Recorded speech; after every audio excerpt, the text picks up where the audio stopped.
ሰላም እንዴት ነሽ? እግዚአብሔር ይመስገን። ሙስሊም ነሽ? አዎ ኦኬ። መጽሐፍ ቅዱስ ላይ በሴቶች ዙሪያ ጥያቄ አለሽ? አዎ እሱን ልጠይቅ ነው የገባሁት። ኦኬ እንትን መጽሐፍ ቅዱስ ላይ ኦሪት ዘሌዋውያን ላይ 12 ከቁጥር 2 ላይ ታይልኛለሽ? ምንድነው ሐሳብሽ? አይ መጽሐፍ ቅዱስ ካለሽ እንድታውጪው ነው። እኔ አንድ ስልክ ነው ያለኝ። ምዕራፍ 12 ቁጥር 2 ኦኬ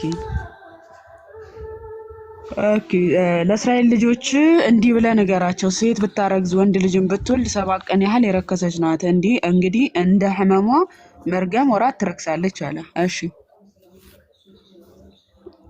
እኮ ይሄን ታባሪልኛለሽ ለምን እርኩስ ናት እንደተባለ?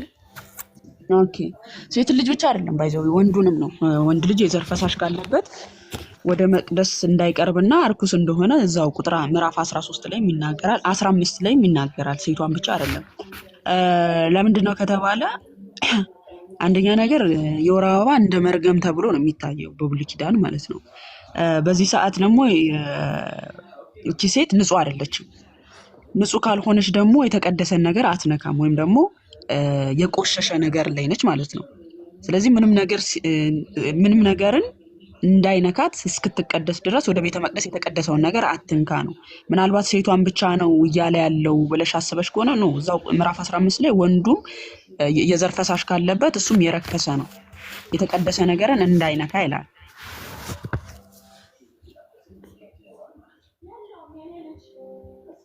አለሽ ለምሳሌ ሱረቱል በቀራ 222ኛው አንቀጽ ቁርአን ከወር አበባም ይጠይቋል። ምንድነው እሱም አጸያፊ ነው በላቸው ይላል እና እስክትነጻ ድረስ አትቅረቧቸው ይላል። አጸያፊ ነገር ስላለባት እንዳትቀርባት ይላል አላህ። ያ ማለት አለከበራትም ነው። እዚህ ጋር አሁን እቺ ሴት ንጹህ አይደለች፣ በደም ናት። ደም ኖሮባት ደግሞ የተቀደሰን ነገር መንካት አትችልም። ስትጨርስ ግን ይዛችኋት አምጧት ነው እያለ ያለው መጽሐፍ ቅዱስ። ስትነጻ ከደሟ ስትነጻ ወደ የተቀደሰውን ነገር መንካት እንደምትችል ነው እየነገረን ያለው። በዚህ ሰዓት ሆና ግን የተቀደሰን ነገር መንካት እንደማትችልና ቆሻሻ ነገር ከሷ ስለሚወጣ ንጹህ አይደለችም።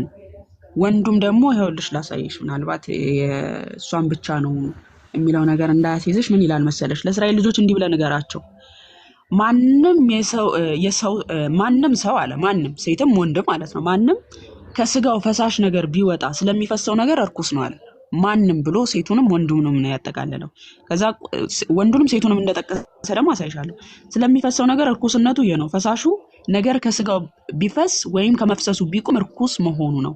ፈሳሽ ነገር ያለበት ሰው የሚተኛበት መኝታ ሁሉ እርኩስ ነው፣ የሚቀመጥበትም ነገር ሁሉ እርኩስ ነው ካለ በኋላ መኝታውን የሚነካ ሁሉ ልብሱን ይጠብ፣ በውሃም ይታጠብ፣ እስከ ማታም ድረስ እርኩስ ነው።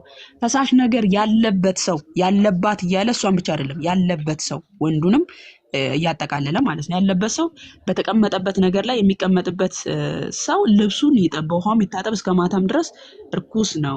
ፈሳሽ ነገር ያለበት የሰውን ስጋ የሚነካ ልብሱን ይጠብ፣ በውሃም ይታጠብ፣ እስከ ማታም ድረስ እርኩስ ነው ካለ በኋላ ቁጥር 23 ላይ ላሳይሽ ወንዱንም ሴቱንም እንደሚጠቅስ ማለት ነው።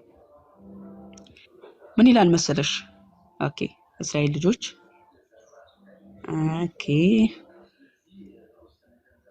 ከደሟም በሚፈስበት ወራት የምተኛበት መኝታ በመርገሟ ጊዜ እንደነበረው መኝታ ያለ ይሆንባታል ካለ በኋላ እነዚህ ነገሮች የሚነካ ሁሉ እርኩስ ነው። ልብሱንም ያጥባል፣ በውሃም ይታጠባል፣ እስከ ማታም እርኩስ ነው።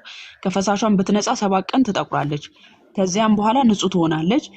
በ8ኛውም ቀን 2 ቀኖሶች ወይም 2 የርግብ ግልገሎች ይዛ ወደ ካህኑ ወደ መገናኛው ድንኳን ደጃፍ ትመጣለች ካለ በኋላ ካህኑም አንደኛውን ለኃጢአት መስዋዕት ሌላውንም ለሚቃጠል መስዋዕት ያቀርባል። ካህኑም ስለ ፈሳሿ ርኩስነት በእግዚአብሔር ፊት ያስተሰርይላታል።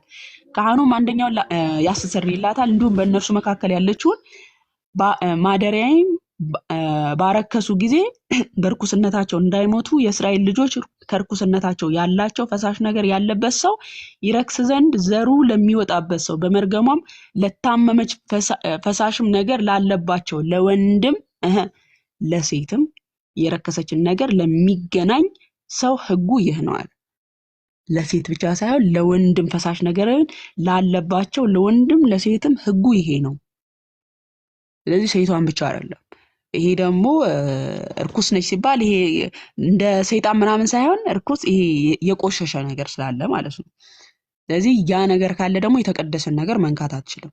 ወንዱም ደግሞ የዘር ፈሳሽ ካለበት የቆሸሸ ነገር ስላለበት የተቀደሰን ነገር መንካት አይችልም። ስለዚህ ለወንዱም ለሴቱም ህጉ ይሄ ነው ይላል እና ሴቷን ብቻ ለይቶ አይደለም።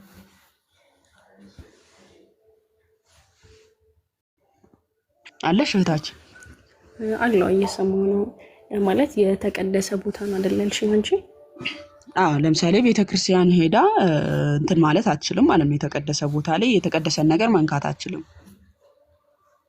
ግን የማንኛውም የተቀመጠችበት የተኛችበትም ሳይቀር ነው እርኩስ። የወንዱም የሴቱም ይኸው ከተቀደሰ ቦታ ውጪ ነው አይደለም። የተቀመጠችበት የተኛችበት ያቆሽሻል። ሴቷ ላይ ብቻ አታተኩሪ፣ ወንዱንም ነው ያለው። እሺ ወንዱም ቢሆን ከተቀደሰበት ቦታ ውጪ የተቀመጠበት ቦታ እርኩስ ነው፣ ንጹህ አይደለም። ንጹህ አይደለም። ስለዚህ ታጠብና እስከ ማታ ድረስ ንጻ ነው። በመርገምም ስለሚታይም ማለት ነው። አንድም የወር አበባ በብሉይ ኪዳን ግን ወንዱንም ደግሞ ፈሳሽ ነገር ካለበት የነካ ሁሉ እርኩስ ነው ይለዋል። የተቀመጥክበት ነገር ሁሉ እርኩስ ነው። የነካው ሰው ራሱ መታጠብ እንዳለበት ይናገራል። ያ ህግ ካዲያ አሁን አለ ወይ ከሆነ ነው።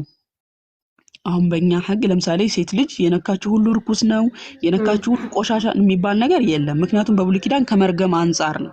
በአዲስ ኪዳን ግን ማንም በክርስቶስ ቢሆን አዲስ ፍጥረት ነው ብሎ ጌታችን ይሄ መርገማችንም ተሽሯል ብለን ስለምናምን በአዲስ ኪዳን ማንስትሬሽን ካለ አንዲት ሴት ቤተ መቅደስ መግባት አትችልም እንጂ መጽሐፍ ቅዱስ ማንበብ ትችላለች፣ መጾም መጸለይ ትችላለች፣ ቤተክርስቲያን መግባት ትችላለች፣ እነዚህ ነገሮች ማድረግ ትችላለች። ግን ቤተ መቅደስ አይፈቀድላትም። ምክንያቱም ቤተ መቅደስ ውስጥ የክርስቶስ ኢየሱስ ስጋና ደም ብቻ ነው ያለውና የፍጡር ስጋ መገኘት ስለሌለበት የሱ ስጋና ደም ብቻ ነው ያለው። ስለዚህ ከዛ አንፃር ቤተ መቅደስ ውስጥ አይፈቀድላትም። በነገራችን ላይ ወንድ ልጅ ራሱ በእንደዚህ አይነት ነገር ውስጥ ካለ ቤተ መቅደስ ውስጥ አያገለግልም። እኔ እንደተማርኩት ከሆነ ቤተ መቅደስ አያገለግልም። ቁስል ካለበት ራሱ ማገልገል አይችልም። አንድ ካህን ቆስሎ ቤተ መቅደስ ውስጥ ማገልገል አይችልም። እና ከመቅደሱ እንትን አንፃር ነው፣ ስርዓት አንፃር ነው።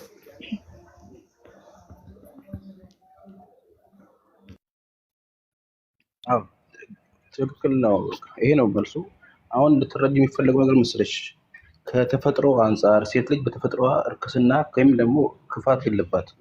ግን እንደ ወቅቶቹ በነበራቸው ህግ መሰረት ከጉንፋን ጀምሮ ማንኛውም ፈሳሽ ነገር ሲኖር ሁለቱም ከቅዱስ ከተባለ ከመቅደሱ አገልግሎት እንዲርቁ የተሰራላቸው ስራ ስለሆነ ያረክሳልም ስለተባለ እስኪረጩ ድረስ እስኪታጠቡ ድረስ በሚል ነው እንጂ አንደኛ ተፈጥሯቸው አይደለም። በተፈጥሮ እርክስና የሚባል የለም።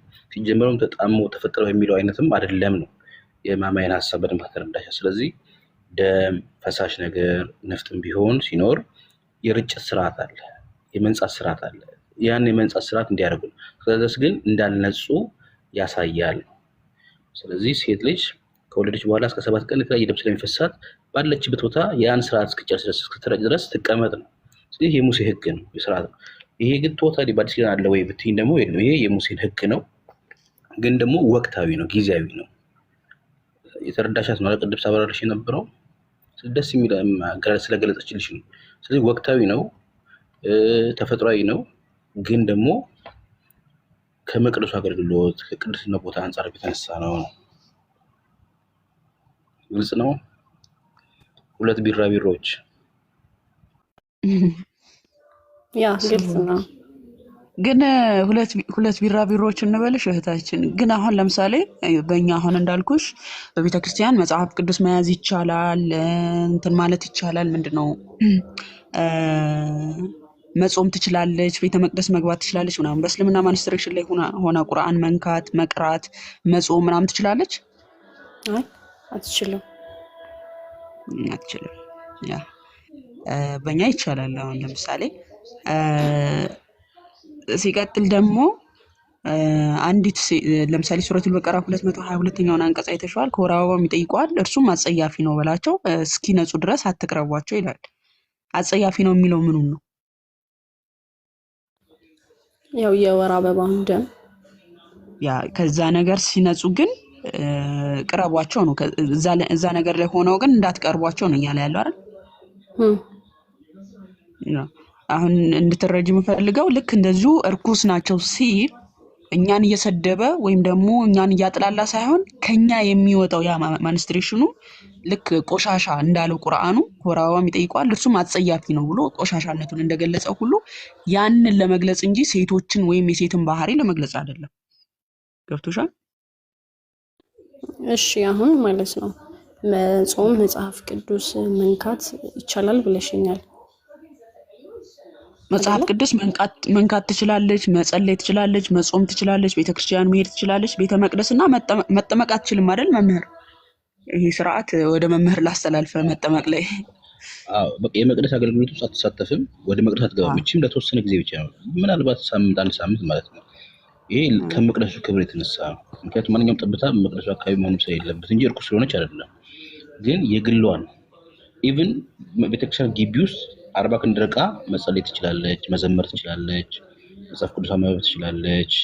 ከእንደዚህ ተገኝ አልተከለከለችም። የእርክስና ጉዳይ አይደለም። በቃ ለቤተ መቅደሱ አገልግሎት ነው እና ጸበልም ራሱ መጠጣት ትችላለች። መጠመቅ ግን ከጨረሰች በኋላ እንድትጠመቅ ተፈቅዶላታል።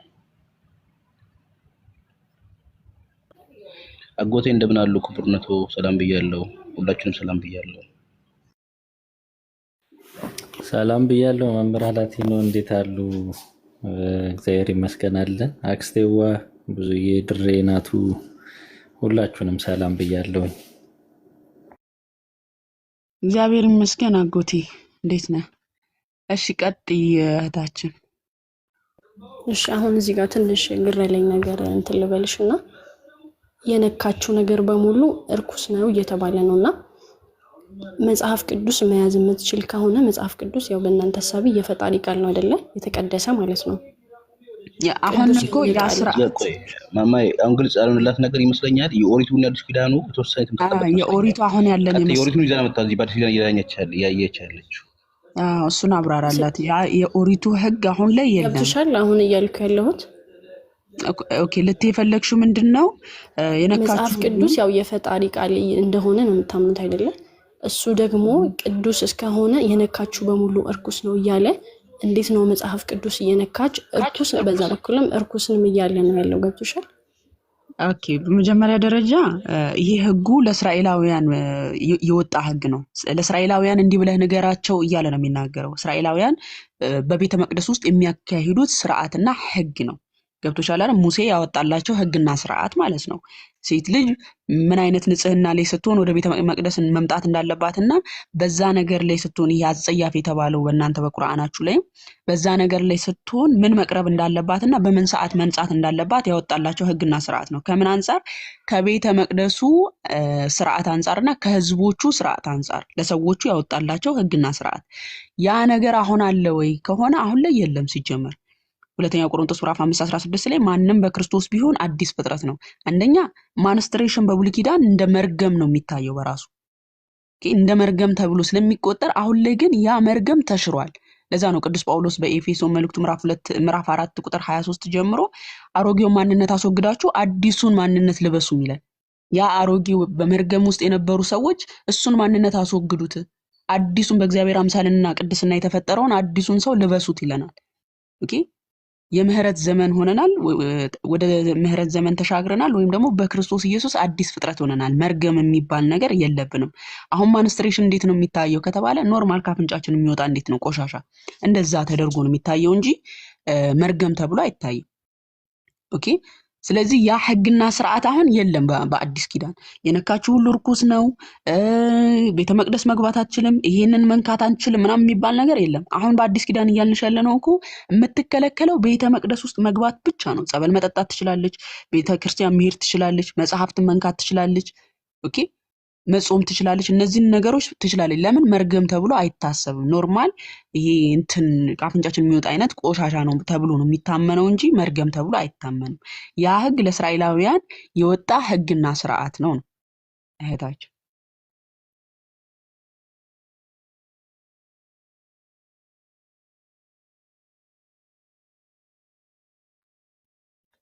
ወጣች። መምህር ጥሎበት ወጣች። ነግቢ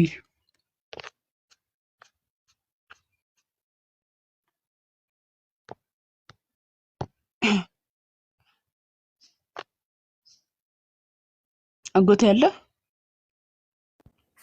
አለኝ አክስቴዋ። ምናልባት እህታችን በደንብ ተገልጿል፣ በደንብ ተብራርቷል። ቃልዎት ያሰማልን። ምናልባት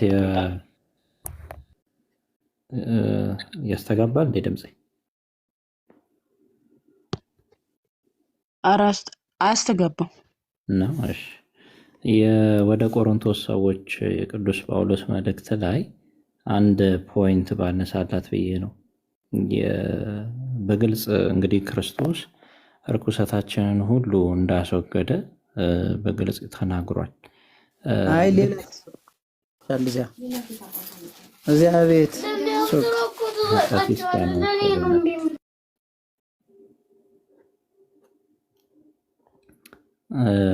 ሰላም ብለናል። ቀሲስ ይፍቱን ይባርኩን። እየሰሙን ከሆነ ሰላም ብለናል። በግልጽ ክርስቶስ ያንን እርኩሰታችንን ያንን የመውደቃችንን ነገር በሁለቱም ወይ እንዳልኩት እንግዲህ መንስኤውንም ውጤቱንም ሁሉ ቀይሮልናል፣ ለመልካም አድርጎልናል። አይደለም የወር አበባን ቀርቶ ሞትን እንኳን አሁን ስንሞት ለምሳሌ ወደ ህይወት መሸጋገር ሆነ። አየሽ አይደለም የወር አበባ ሞትን እንኳን ለህይወት አድርጎልናል። ሞትን እንኳን ወደ ቆላስይስ ሰዎች ቅዱስ ጳውሎስ የተናገረው ላይ እንዲህ ይላል፣ ምዕራፍ 2 ቁጥር 13 ላይ እናንተም በበደላችሁና ስጋችሁን ባለመገረዝ ሙታን በሆናችሁ ጊዜ ከእርሱ ጋር ህይወትን ሰጣችሁ፣ በበደላችሁ ሁሉ ይቅር አላችሁ፣ በእኛ ላይ የነበረውን የሚቃወመንንም በትእዛዛት የተጻፈውን የዕዳ ጽሕፈት ደመሰሰው፣ እርሱንም በመስቀል ጠርቆ ከመንገድ አስወግዶታል ይላል።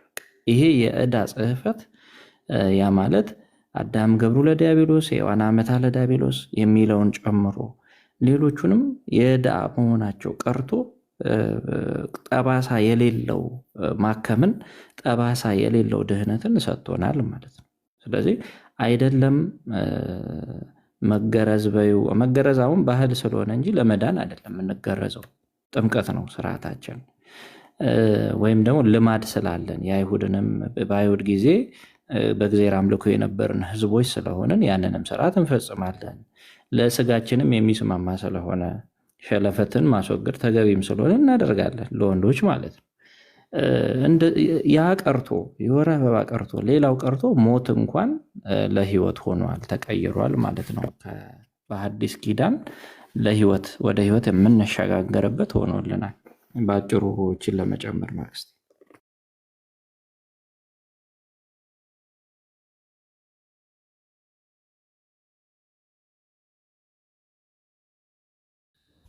ሰላም አለሽ አክስቴዋ።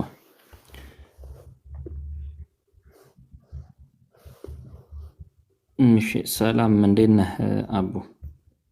አለ ሰላም ነው፣ እግዚአብሔር የተመሰገነ ይሁን። አልሐምዱሊላህ። በአሁኑ ነበር አሁን እህታችን ጠይቃ በመለሳችሁላት ጥያቄ አሁን ይሄ በአዲስ ኪዳን ተሽሯል እንደማለት ነገር ነው መልስ የሰጣችኋትና፣ ስለዚህ እርኩስ አይደለችም እንደማለት ነው። ሌላ ቦታ ላይ ደግሞ የማንኑንም ህግ ለመሻር አልመጣውም ብለዋል ከሚለው እስቲ እንደዛ አይነት አስተምሮ ስለሰማው ከዛ እስቲ አያይዘን እስቲ መልስልኝ። እሺ የመጀመሪያው የተናገርከው ያው በግልጽ እንትን ያልነው ነው የመለስነው።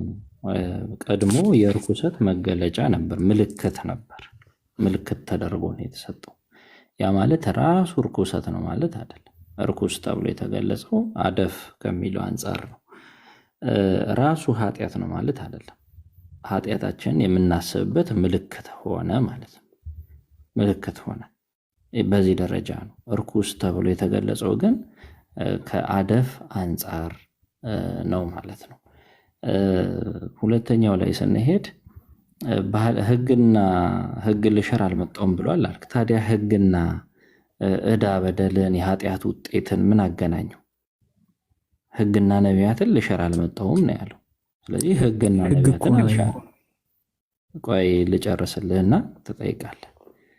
ህግና ነቢያትን አልሻረም ክርስቶስ፣ ክብር ይግባው። ኃጢአትና የኃጢአት ውጤቶችን ግን ሽሮልናል። የመጣውስ ቤዛ ሊሆነን አይደል? ሊያድነን እኮ ነው የመጣው። የመምጣቱስ ዓላማ ዕዳ በደላችንን መሻር አይደለም ነው። የመረጥነውን ኮንዲሽን መቀየር፣ የመረጥነውን ቅድመ ሁኔታ ለመልካም ማድረግ ነው። ስለዚህ ያን ደግሞ አድርጎልናል ነው። ግልጽ ነው። አይ ጥያቄ ምናልባት አልተግባብተን ማነው አልገባህም መሰለኝ። ህግ አልሽርም ህግ ለመሻር አልመጣውም ካለ አሁን እኮ በኦልድ ቴስትመንት ምንድነው ያለው? ሴት ልጅ እርኩስ እንደሆነች ተዘገበ። ይሄ የኦልድ ቴስትመንት ህግ ነው። ይሄ ደግሞ ኒው ቴስትመንት ማለት ህግ ነው ወንድማችን። እርኩስ ነች ማለት ህግ ነው። አዎ ህግ ነው። ልንገርህ አሁን እንዴት መሰለ በዛ ጊዜ እንዴት ያለ ነገር ነው? ጥያቄ ልጠይቅ ነው አይደል የገባኸው? አይ ህግ ነው ይሄን ህግ ደግሞ አይደለም ካልከኝ አስረዳኝ። አንተ ሴት ልጅ በደሟ ወራት ወይም በደሟ ጊዜ ደም ሲፈሳት ሳለ እርኩስ ነች ብሎ መናገር በመጽሐፍ ቅዱስ ሲናገር ህግ ነው ማለት ነው። አዎ መጽሐፍ ቅዱስ የደነገገው ህግ ነው፣ የሃይማኖቱ ድንጋጌ። ያው ድንጋጌ ማለት እኮ ነው ከሆነ ስለዚህ የሴት ልጅም በእስልምና እርኩስ መሆን ህግ ነው ማለት ነው አይደል? የለም በእስልምና ሴት ልጅ እርኩስ ናት የሚል ነገር የለም። በአደፍ ወራቷ ጊዜ እኮ ይላል እርኩስ ነች። እንደገና ሐዲስ ላይ ጎዶሎ ነች ይላታል ሁሉ። ስለዛ ኖ ወዴት ነው የምትሄደው? እርኩስ ናት የሚል ነገር የለም ወንድማችን። የባሰውን እኮ ነው የሰጠው። ስለዚህ በእስልምና ጎዶሎ ናት። ወዴት ነው የምትሄደው? እርኩስ ማለት እኮ ሌሎችንም የምታረክስ ማለት እኮ ነው። እኔ ሳወራ እያስጨረስከኝ። እሺ በግልጽ በአንተ ሐዲስና ቁርአንህ ላይ አደፍ ተብሎ ተገልጾ፣ አደፍ ምን ማለት ነው ወንድማችን? ቆሻሻ አይደለም? እንሂድ እዛ። ቆሻሻ አይደለም ወንድማችን? ርዕስን ቀይር። ቆሻሻ አልቀየርንም እኮ አደፍ ላይ ነን ያለ ነው። አደፍ ማለት እንቀይር ካልክ ሄደን በእስልምናው ላይ ሰፋ አድርገን ማውራት እንችላለን። ግን አሁን የጠየቅኩን ጥያቄ መመለስ ትችላለህ? ግባ እስቲ ያስረዳን። አንተ ህግ ነው ብለሃል። ይሄን እንጨርሰውና የተገለጹ የተጻፉ ነገሮች ሁሉ ህግ ማለት ትእዛዝ አይደለም? ትእዛዛዊ አንቀጽ አይደለም? ድንጋጌ ማለት ነው። ስለዚህ በቁርአን ላይ የተጻፉ ነገሮች በሙሉ ድንጋጌ ናቸው ማለት ነው። ይኸውልህ ይለያያል። የአቂዳ ድንጋጌ አለ፣ የአህካም ድንጋጌ አለ፣ የፉሩዕ ድንጋጌ አለ፣ የኡሱል ድንጋጌ አለ። እንደዚህ ደረጃ ደረጃ ቢኖራቸውም ህግ ናቸው፣ ድንጋጌ ናቸው። ሸርዕ ማለት ራሱ ድንጋጌ ማለት ነው። እሺ አልማናት አልኡዛ አላተን አያችሁን የሚለው ድንጋጌ ነው። ምን ማለት አልገባ። ይኸውልህ ህግ ማለት ድንጋጌ ማለት እዩ ማለት ነው ወይ? እዩዋቸው ማለት አፈራአይቱም ላተ ወልኡዛ ማለት እኮ የድሮ ሰዎችን የሚያመልኩ ሰዎችን አያችኋቸው ወይ? ድንቁርናቸውን ድድብናቸውን። ይሄ አረፍተ ነገር ህግ ነው። ህግ የሚለው ትርጉሙ አልገባክም ነው። ድንጋጌ ማለት እኮ ነው። አሁን ለምሳሌ ስትሰግዱ ውዱ አርጋችሁ ሲገዱ፣ ጠሃራ አርጋችሁ ሲገዱ። አሁን ለምሳሌ ይሄ ትእዛዝ አለው አይደል? ያረገ ሰው ውዱ ይፈርስበታል፣ ህግ ነው። ስለዚህ ትእዛዝ አለው አይደል? ህግ ሲሆን ህግ ማለት ሸርዕ ማለት ነው። ሸርዕ ማለት ደግሞ ድንጋጌ ማለት ነው። በሸሪዓ ድንጋጌ አይደለም። ለምን አልከኝ? አልማናት አልኡዛና አያችሁን ሲል እዩ ማለት ነው አይደለም? አይደለም ካልሆነ እንዴት ነው? አያችሁን ወይ ማለት ደግሞ ሲጀመር አነዘርቱም ወተፈከርቱም እንደማለት ነው። ተመለከታችሁ ወይ አስታወላችሁ ወይ እንዴት እንደሆኑ እንደማለት ነው። ትርጉሙ አልገባክም መሰለኝ። ህግ ነው ማለት ነው አይደል? ህግ ማለት አልገባክም አንተ። እስቲ አስረዳኝ ምን ማለት ነው ህግ ማለት? ህግ ማለት ድንጋጌ ማለት ነው። ይሄ ነገር እንዲህ ነው፣ ይሄ ነገር እንዲህ ነው፣ ይሄ ነገር ቅረቡት፣ ይሄ ነገር አትቅረቡት፣ ይሄ ነገር ነጃሳ ነው፣ ይሄ ነገር ጠሃራ ነው ብሎ ማስቀመጡ ድንጋጌ ወይም ሸርዕ ወይም ህግ ይባላል። ስለዚህ ሴት ልጅ ታሪክ ጎዶሎ ደግሞ ነች ህግ ይላል። ሊሆን ለምሳሌ አይችልም። አሁን ይሄ ቆይ ታሪክ ቆይ ነው። አፈራይቱ ቆይ ሙላት ወንድምዬ ወልዛ የሚለው ታሪክ ነው። ቆይ ወንድምዬ፣ አሁን ለምሳሌ አንተ ባልኩ አሁን ትንሽ እየተሻሻልክ ስለመጣ አሁንም ከፍ ላድርግልህ ትንሽ አረዳድህ እንዲስተካከል የበለጠ ማለት ነው። አይ አሁን በማታውቀው ነገር ስለገባክ ነው አሁን ያልተረዳክ የመሰለ። አሁን አንተ ወደ ቁርአኑ ቆይ ዘላ ወንድምዬ ስትሄድ ብዙ እንደርሳለን እኮ የማታውቀው ነገር አይዞህ ስላለ ነው። አይዞህ፣ ራስህን ላይ አድርጋ አታስበው። እንዴት እያየን እንደሆነ ስለማታቅ አንድ ሌላ ነገር ልጨምርልህ። አሁን መሐመድ ሴቶች ጎዶሎ ናቸው ይላል። ስለዚህ ጎዶሎ ናቸው ማለት በዛሬ ህግ ሄደን ነው ማለት እናውራ ከፈለክ እሱን እንሄዳለን። ግን ህግ እችን ነው ማለት ነው። እንፍጠሳትና ሄደን በሰፊ ዲቴል እንየው። ወንድማችን ተረጋጋና የጠየኩህን መልስልኝ። ሴት ልጅ እኔን ጎዶሎ ጥያቄ ነች ሰዓት ሲል መልስልኝ። እሺ እብናክ ሴት ልጅ ጎዶሎ ነች ሲል ህግ ነው ማለት ነው። እሺ መልሰ ያንን ጥያቄ አንተውን አላቀውም ካልከኝ ወደዚህ እንግባ። የጠየቅኩን ህግ ነው ማለት ነው ወይ? እኔ ቀድሜ የጠየቅኩን ጥያቄ አላቀውም ካልከኝ ወደዚህ እንግባና እናውራ። አንተ እኮ አላወቅከውም እንጂ እኮ መልሰህ የዚህ ጋፕ የለብኝም። እውነት ወላሂ የዚህ ጋፕ የለብኝም። ካነ ምኑ አስረዳሃለሁ። ይኸውላችሁ እንዲህ ናቸው የሙስሊም እውቀት ይሄ ነው። አሁን ወንድማችን እየነገርኩ ያለው እኮ አልገባህም። እየሄድክበት ያለው መንገድ ራሱ አልገባህም። አሁን ህግ ማለት ምን ማለት ነው? ትዕዛዝ ያለው ድንጋጌ ያለው ማለት ነው አይደል? እንደዚህ አድርጉ፣ እንደዚህ አታድርጉ፣ ይሄኛው ለእናንተ እንደዚህ ይሁን የሚል ትዕዛዝና ድንጋጌ አለው አይደል? ጨረስክ? እሺ እንዲህ ከሆነ የፈለግከው ታች ወርደህ ትከታተለናለህ። ስጠይቅህ ስከራስክትላለ መልሰን መልስ። በስርዓት እያዳመጥኩ ነው። መመለስ የምችል ከሆነ እያዳመጥኩ ነው። ቀጥል። ስለዚህ የጠየቅኩህን መልስ። ጥያቄውን መጀመሪያ የኔውን ጥያቄ መልስና በዚህ ዲቴል ገብተን እናውራ። ታች ታች በሚለው ችግር የለውም። እሺ አሰናብቻለሁ።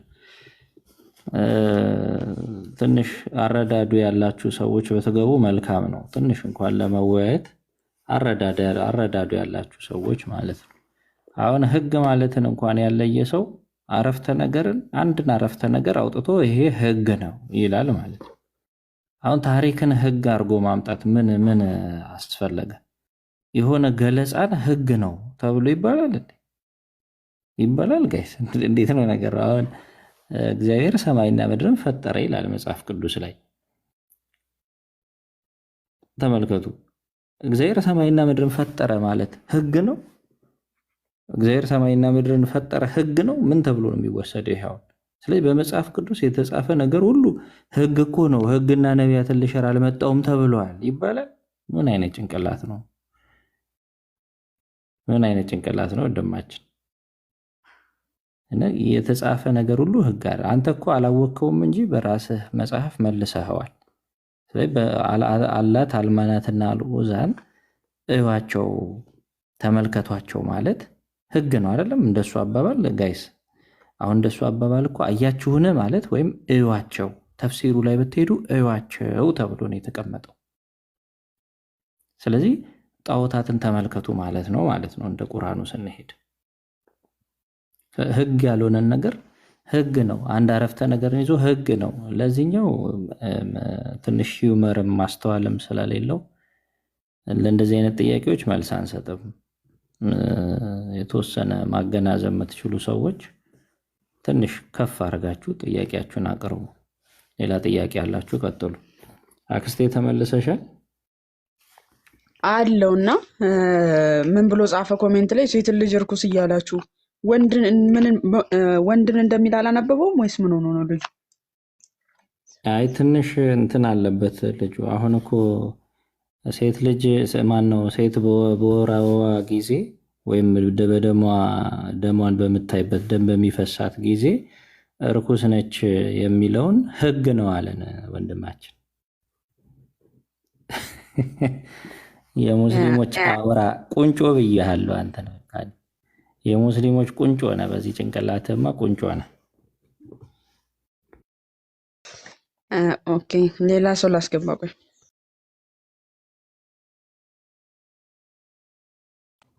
ሰላም መምህር ቀሲስ ይፍቱኝ ይባርኩኝ። ኮፒ ሊንክ እስኪ 10 ሺህ እናስገባ። ኮፒ ሊንክ ይፍታ እግዚአብሔር ይባርክልን። አሜን። አባታችን ኮፒ ሊንክ እስከምትመጣ ድረስ ማማዬ ኮፒ ሊንኩን 10 እናስገባውና ከዛ ታብታብ እናደርጋለን። ኮፒ ሊንክ እናድርግ። ኮፒ ሊንክ ሁላችሁም ጎበዞች ጎሽ። 420 ሰው አለን። እስካሁን ድረስ 10 አልገባንም።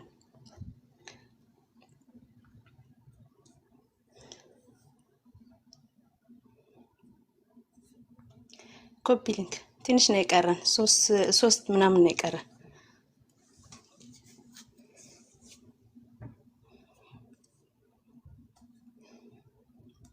ጎበዞች የምር ጎበዞች ናችሁ። ኮፒ ሊንክ እያደረግን ከዛ ደግሞ ታብታብ ቢያንስ 50 ማስገባት አለብን። እስካሁን ድረስ ጭራሽ ምንም ታብታብ እያደረግን አይደለም። እየተማርንም ታብታብ እያደረግን ኮፒ ሊንክ እያደረግን እንዳይቆራረጥባቸው ቢያንስ በዚህ እናግዛቸው። ኮፒ ሊንክ 3 ነው የቀረን። 7 ገብተናል። ትንሽ ነው የቀረን። ጎበዞች ኮፒ ሊንክ ሁላችሁም እነማማዬ እስከሚመጡ ድረስ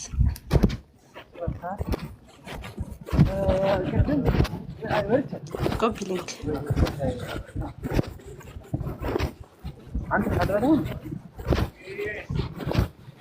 ስራ ያለ ነው በማዳመጥ ትንሽ እንትን ካለን ደግሞ እኛ ደግሞ ስናርፍ እኛ ታብታብ እናደርጋለን፣ ኮፒ ሊንክ እናደርጋለን። እስከዛ ድረስ እኛ ኮፒ ሊንክ እናርግ። ትንሽ ነው የቀረን፣ 2 ምናምን ነው የቀረን። ኮፒ ሊንክ እናግዛቸው። የምር በዚህ ካልተባበርናቸው በምን እንትንላቸዋለን? እነሱ ይሄን ያህል ሰዓት መስዋዕት አድርገው እኛ ደግሞ እየተማርን ኮፒ ሊንክ እያደረግን ታብታብ እያደረግን እንዳይቆራረጥባቸው።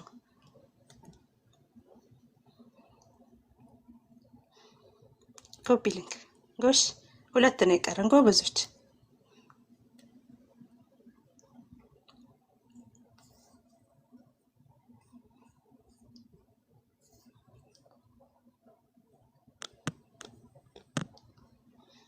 ታብታብ 200ችን ታብታብ 200ችን ደግሞ ኮፒ ሊንክ።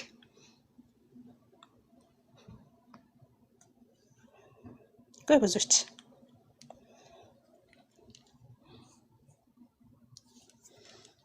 ትንሽ ነው የቀረን ማማዬ እስከምትመጣ።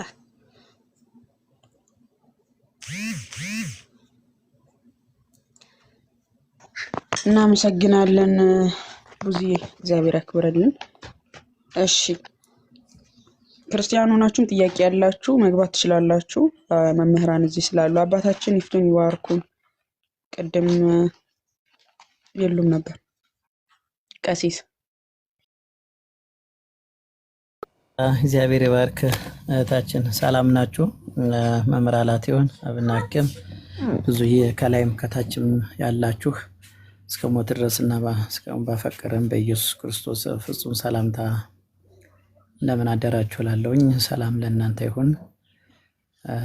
እንግዲህ ማማዬም ብዙ ጊዜ አይሻለሁኝ እጅግ አሉት ከምን ባሉት እህቶቻችን አንቺ ትልቁን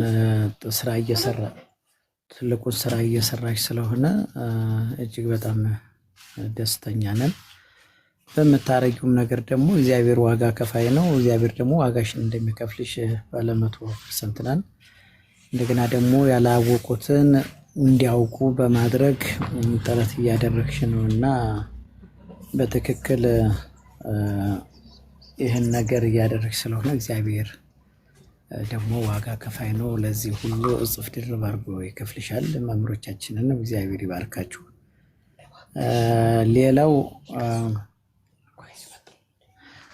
ሌላው ቅድም ምናልባት ከሴቶች ጋር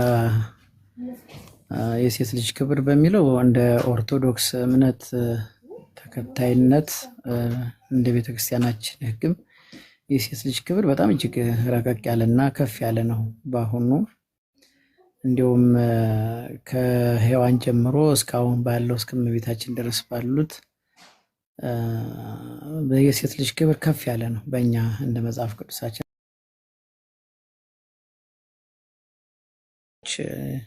ብዙዎች ናቸው ማለት ነው። ቅድም ርዕሱም ስለወደድኩት ነው። ይሄንን ቅድም የሆነ ልጅ ገብቶ የእናንተ እርግማኑ ተሽሯል ትላላችሁ፣ እግዚአብሔር ደግሞ ሕግንና ነቢያትን ሊሽር አልመጣውም ይላልና ይህን እንዴት ታዩታላችሁ የሚለውን ወንድማችንም ሲነግረው ነበረ። ጥያቄው በደንብ አልገባውም። የጥያቄው የተገናኘበት ይመስላል። እርግማን እና ይሄ ሕግና ነቢያትን ያለውትን እኩል አይደለም። ለምሳሌ ያለ የኛ ሕግና ነቢያት የሚባሉት በፊቱ ጊዜ የነበሩትን ጌታችን ኢየሱስ ክርስቶስ ይወልዳል አንደኛ ብለው ትንቢት ተናግረው ትንቢቱ ሰርቶላቸው ያደረጉ ሰዎች አሉ። እንደገና ደግሞ የኛ ጌታችን ኢየሱስ ክርስቶስ የሴት ልጅ እርግማን የተባለው ሔዋን እና አዳም የበደል ደብዳቤ ተጽፎባቸው አንዱ በዮርዳኖስ አንዱን በሲኦል አስቀምጦ እርግማን አስቀምጦብን ነበረ። ያንን እርግማን አጽድቶታል። ለምሳሌ የሰው ልጅ ወር አበባ የፊት እንደ መርገም ሆኖ የሚቀመጠው አሁን ደግሞ የመንጻት ወራት ነው የሚባለው። የመንጻት ወራቷ ሲፈጸም የሰለች ለእርግዝና ማመቻቻ ወይም ደግሞ የእርግዝና መንገድ አድርጎ እግዚአብሔር አከበረው እንደውም ማለት ነው። አሁን ወር አበባ ወይም ደግሞ ይሄንን ንጽህናዋን የመንጻት ወራቷን የምናደረገው የልጅ ማያ ወር አበባ ተብሎ የልጅ ማያ እንደገና ደግሞ ክብር የምታገኝበትና ፍሬ የምታፈራበት አድርጎ በዚህ ምክንያት ልጅ እንዲገኝ አድርጎ እግዚአብሔር ቀይሮለታል ማለት ነው። ይሄን ነው መሻር ማለት ነው። ይሄን ነው መደምሰስ ማለት ነው። የተደመሰሰልንም ይሄ ነው አንደኛው።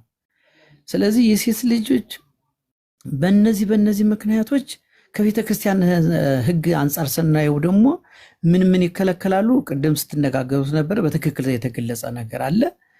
ጸበል እንዴት መግባት አለባት፣ እስከ ስንት ቀን መቆየት አለባት። ያ ነገሮች ብዙ ነገሮች የሚያነጋግሩን አሉ በእኛ እምነት በኩል ማለት ነው። አሁን ለምሳሌ ጸበል ስትገባ አጋንንት ያለባት ሴት ልትሆን ትችላለች። የታመመች ልትሆን ትችላለች። በእግዚአብሔር እጅ የተያዘች ሴት ልትሆን ትችላለች።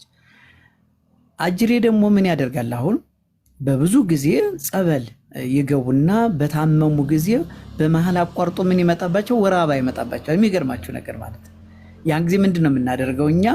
መቋረጥ ስለሌለበት በዛን ቀን ደግሞ መንፈስ ርኩስ ይሄን መጫወቻ ስለሚያድ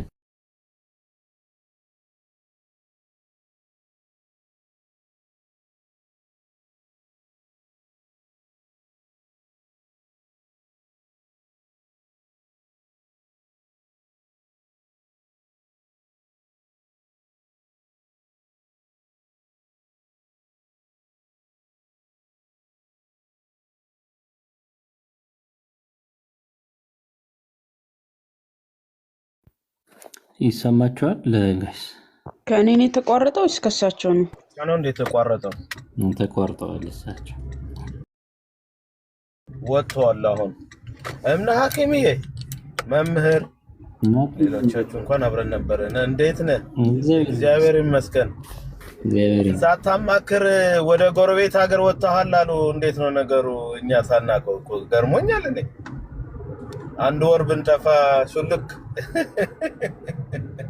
እንግዲህ ነገደ አብርሃም ያርግልህ በለኝ። ከተመቻቸ ጎጆ ነው የወጣሁት።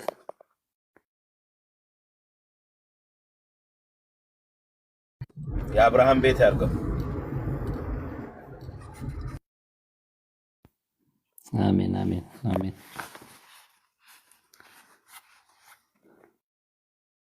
አረ ማማዬ ቅድም ተመችቶኝ ነበረ።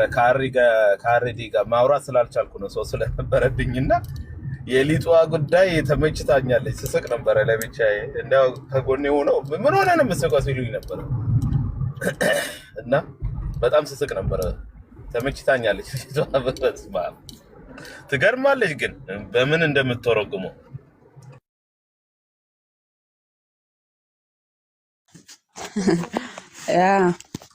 እሺ ክርስቲያኖች የላችሁም እናንተም ጥያቄ ከሌላችሁ ምናምን ቀሲስ መጥተዋል። መጥተዋል። ይፍቱን ይባርኩኝ አባቴ ቀሲስ። እግዚአብሔር ይፍታ፣ እግዚአብሔር ይባርክልን።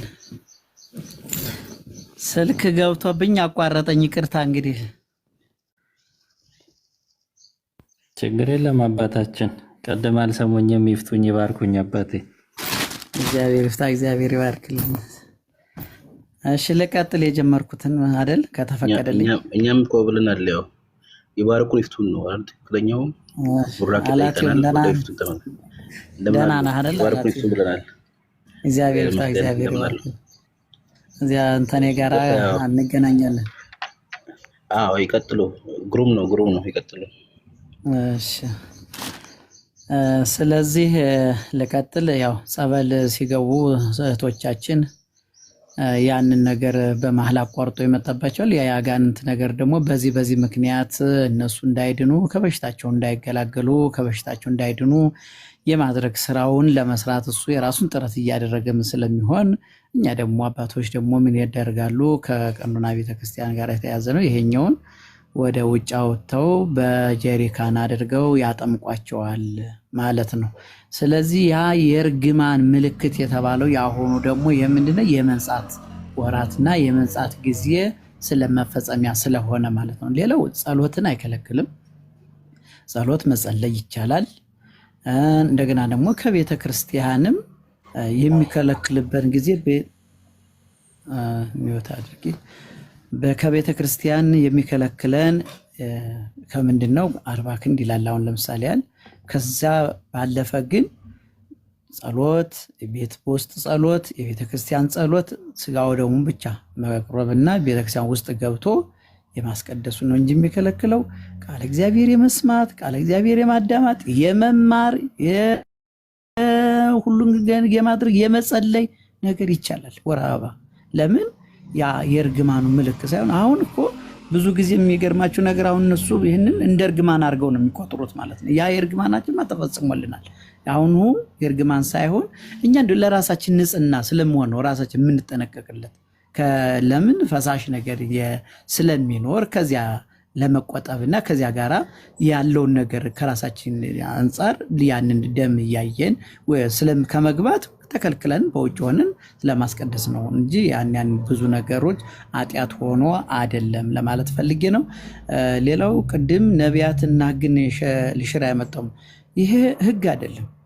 አብና ሐኪምም ስትናገረው ነበር በደንብ አድርገህ። ሕግ አይደለም ይሄ። ሕግ ማለት ይሄኛው አይደለም። ስለዚህ ሕግንና ነቢያትን ልፈጽም። አሁን ለምሳሌ ሕግ የተባሉት አሁን ለምሳሌ አንድ ሰው ያየ የተመኘ የሚል ነበር። ለምሳሌ የባለገ ወይም አይኑ የተመኘ ተወግሮ ይሞት ነበር የሚለው በኦሪቱ ጊዜ። ያሁኑ የምንድን እንዲያውም በአይኑ ያየ አይደለም አይቶ የተመኘ ራሱ ፍርድ አለው ማለት ነው። ይህን አልሻረውም፣ ፈጸመው፣ እንዲያውም አጠበቀው እንጂ ማለት ነው። ስለዚህ ሕግንና ነቢያትን ሊሽር አልመጣም ልፈጽም እንጂ ፈጽሟቸዋል እነሱን ማለት ነው። አጥብቋቸዋል፣ የላለውን ጠበቅ አድርጓል። ስለዚህ ያንን በየራሱ በለምጽ በምን ሲመታ የነበረው አሁን ደግሞ በሰራው ስራ በራሱ ተጽፎለት ቁጭ ብሎ በኋላ ይጠብቀዋል በመንግስተ ሰማያት ማለት ነው።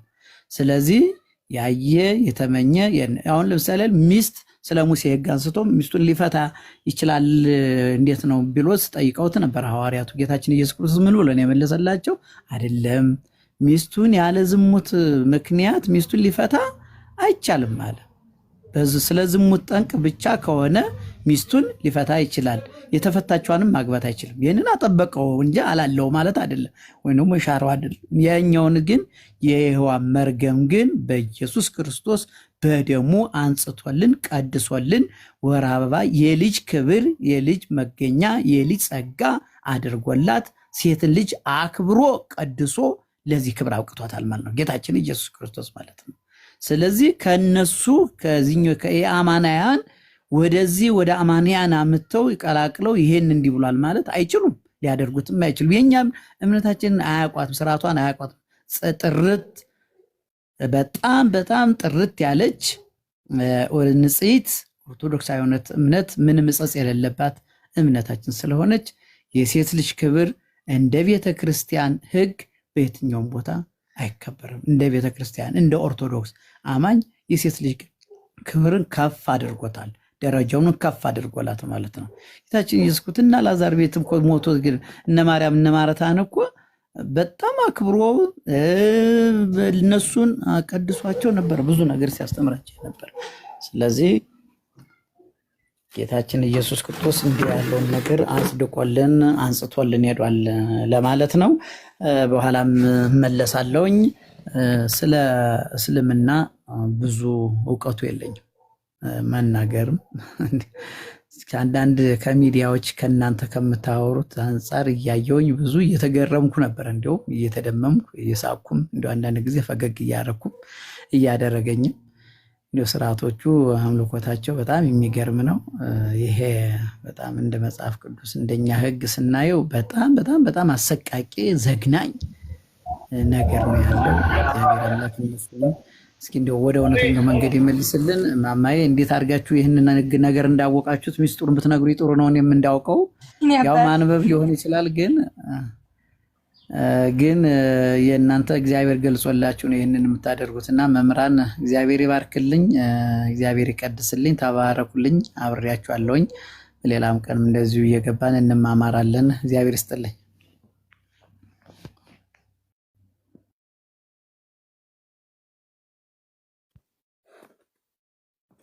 አሜን አሜን። አባታችን አሜን። በጣም እናመሰግናለን። ቃልዎት ያሰማልን። የእናንተ የካህናት በመካከላችን መኖር መቀመጥ ትልቅ ክብር ነው ለእኛ። በጸሎት ያስቡን፣ አይርሱን። አባታችን አክስቴ አለሽ? አለው አጎቴ። ቃልዎት ያሰማልን አባታችን፣ እግዚአብሔር ያክብርልን። የገቡ ልጆች አሉ እነ ትዕግስት አብርሃም፣ ምናልባት ጥያቄ ካላቸው ጠይቁና ብዙ መምህራን ባሉበት። እሺ መምህር አመሰግናለሁ። አባ ይፍቱን ይባርኩን። ይፍታ እግዚአብሔር ይባርክልን። ያ የኔ ጥያቄ በሴት ልጅ የወር አበባ ጋር የተያያዘ ነውና ብዙ አባቶች ጠይቄያለሁ። እኔ ብዙ አባቶችን ጸበል መጠጣት አይቻልም መጠመቅ ነው እንጂ የማይቻለው ምናምን የሚባለው ነገር አለና ስጠይቅ ያው ጸበል ቅዱስ ነው፣ ሆድ ውስጥ ስለምገባ የወር አበባ ላይ ሆናችሁ ጸበል መጠጣት አይቻልም የሚሉም አሉ፣ ይቻላል የሚሉም አሉ። እንደዚሁም ደግሞ ቅዱሳን ስዕላት ቅዱስ ስዕላትም እነሱም ቅዱስ ስለሆኑ መጽሐፍ ቅዱስም ቅዱስ ስለሆኑ መንካት አይቻልም የሚባል ነገር አለ። ይህ ነገር እንዴት ይታያል? ብዙ ጊዜ ጠይቄ ያልተመለሰልኝ ጥያቄ ነውና ግራ ተጋብቼ አሁን ይሄን ሁሉም ጥያቄ ስላለብኝ የወር አበባ ላይ ሲሆን መጽሐፍ ቅዱስ እንኳን አጠገቤ ካለ አርቃለሁ እንትን እያልኩ ማለት ነው። እስቲ መጣቁ ካለ መልሱልኝ።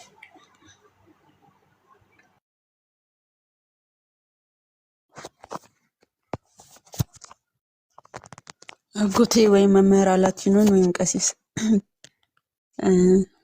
ያው አይ ቅድም እኮ በደንብ ተብሏል። ያው ምንም ግልጽ ነው። ቀሲስም በደንብ አድርገው ተናግረውታል።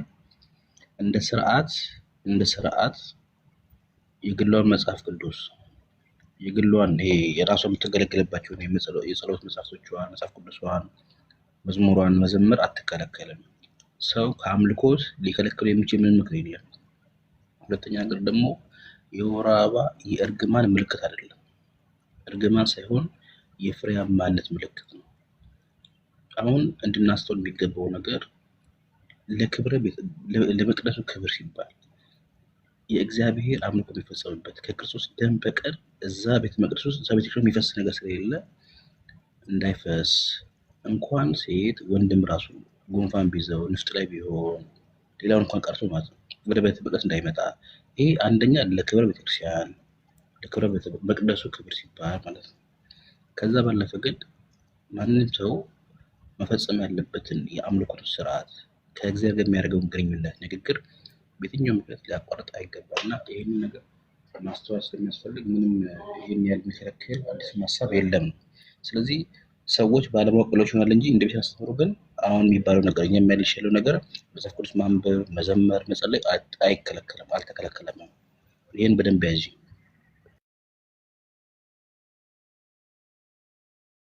ልጨምርላትና ትዕግስት እህቴ ምናልባት አባቶች ለዚሁ ልጨምርልሽ መምህር አላትየውም በእርግጥ ቅድም ምንም ተናግሬዋለሁኝ።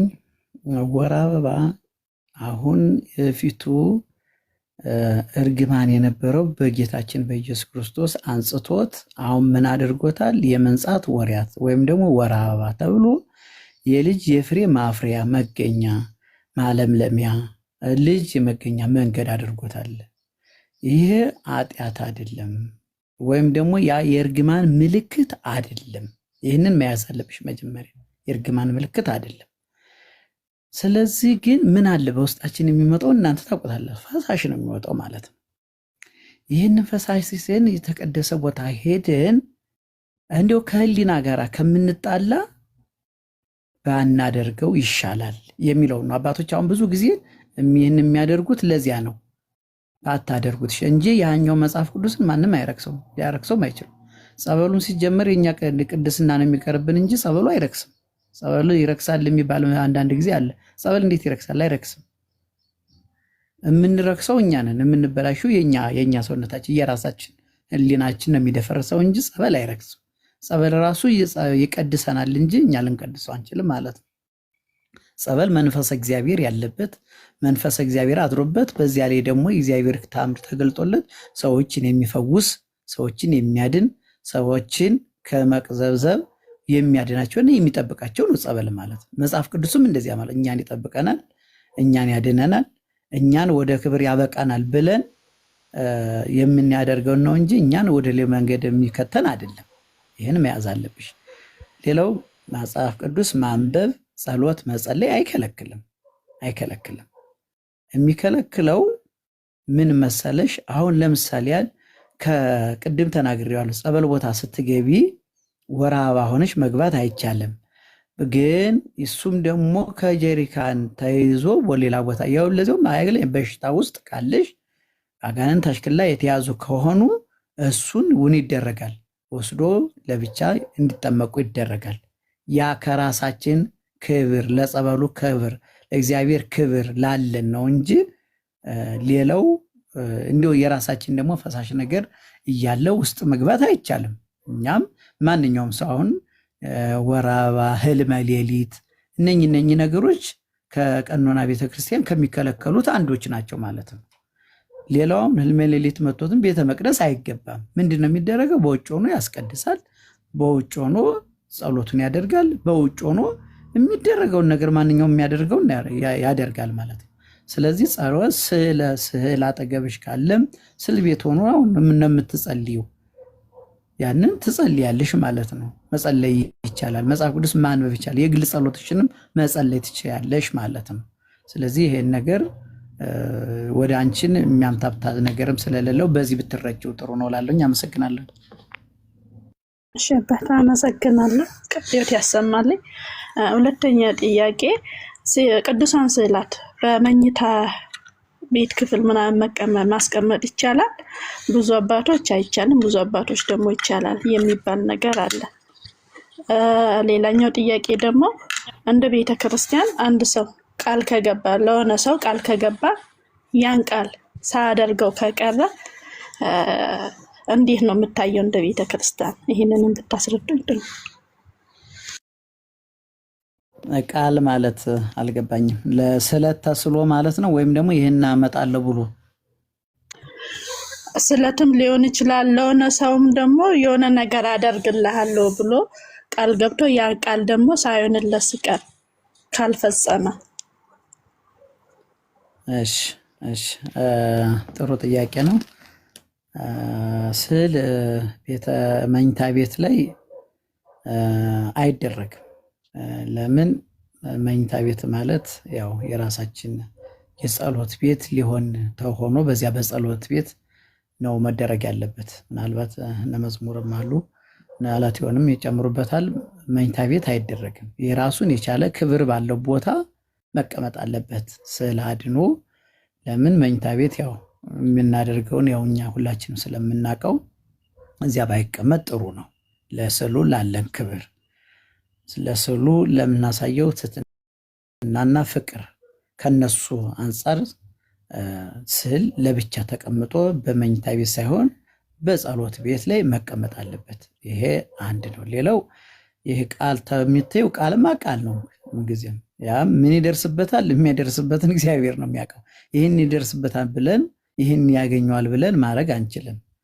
ግን ቃል ጌታችን ኢየሱስ ክርስቶስም ቃል ቃል ነው ቃል ስጋ ሆነ የሚለውም ለዚያ ነው። ክርስቶስ በቃል የነበረው ነው ወደ ስጋ ተቀይሮ እኛን ዛሬ ካለመኖር ወደ መኖር ያመጣን ማለት ነው። ስለዚህ ቃልማ ይሄ በእግዚአብሔር ዘንድም አጸያፊም ነው፣ በሰው ዘንድ አጸያፊም ነው፣ በማንኛውም ሰው አጸያፊ ነው። ቃል ገብቶ መክዳት ማለት ነው። ይህ ክደት ከውሸት ከመሐላ ከነዚህ ከሚደረጉት ነገሮች ሁሉ አንዱ እሱ አጥፊም ነገር ነው ማለት ነው። ስለዚህ ቃል የእግዚአብሔርን ነገር ለእግዚአብሔር ባናደርግ ይሻል ነው። ብዙ ጊዜ እኔ በዚህ ጊዜ ቤተክርስቲያን ሁሉ ብዙ ጊዜ የምትፈተንበት በዚህ ነው። እውነትሽን ነው አንቺ ያነሳሽው። ለምን አንዳንድ ሰው አሁን የማያደርገውን ቃል ይገባል። ቃል ገብቶ ያን ቃሉን ደግሞ ይሽራል ማለት ነው። አቶ ነስቶ ከሆነ ያ ችግር የለውም። ግን እያለው ምን ያደርገኛል ብሎ በትዕቢት በመንኖ በመናቅ ከሆነ ግን ያ ጥሩ አይደለም ማለት ነው። ከእግዚአብሔር ጋርም ያጣላል እውነቱ ከሆነ። ለምን ማሾፊያ ነው። አንድ ጊዜ ምን አሉ ይባላሉ። አንድ ሰው በሬ የጠፋበትና ለጊዮርጊስ ሳገኝም ለጊዮርጊስ በቃ በሬን ካስገኘልኝ ይሄን ያልሸጨ እንዲህ ያለ አመጣለሁ ምናምን እያለ በየታቦት ባገኘው ታቦት ሁሉ ይሳላል። ከዚያ ልጅ አብሮ ስለነበረ አባዬ ለሚካኤልም ለጊዮርጊስም ሁሉንም ተናገርክ፣ ስለዚህ ለማን ነው የምታደርገው? ለሁሉም ነው የምትሰጠው? ተው ይገኝ እንጂ ማን ያጭረዋል ማን ይሰጠዋል አሉ ይባላል። ስለዚህ ይሄ ቃል መግባት በየሩበት እንደዚህ ቃል ገብቶ መምጣት ይህ የተለምዶ ነገር ስለሆነ መቅረትም ማለት የማናደርገው ነው። ቃል መግባት የለብንም። ስለዚህ ቃል ቃል ነው እውነት